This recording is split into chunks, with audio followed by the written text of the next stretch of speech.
Palang Merah Indonesia Kabupaten Pati gelar aksi donor darah di kantor Kecamatan Jaken yang diikuti dengan antusias para peserta dari warga.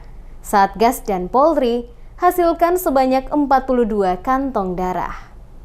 Dukung program TMMD ke-111 Kodim 0718 Pati. Palang Merah Indonesia Kabupaten Pati gelar aksi donor darah di kantor Kecamatan Jaken, Kabupaten Pati. Angga, petugas dari Palang Merah Indonesia Kabupaten Pati menyampaikan, pelaksanaan kegiatan aksi donor darah Kabupaten Pati berlangsung dengan sukses dan lancar tanpa adanya kendala. Dalam kegiatan tersebut diikuti dengan antusias warga, anggota Satgas, dan anggota Polri. Aksi donor darah berhasil mengantongi sebanyak 42 kantong darah.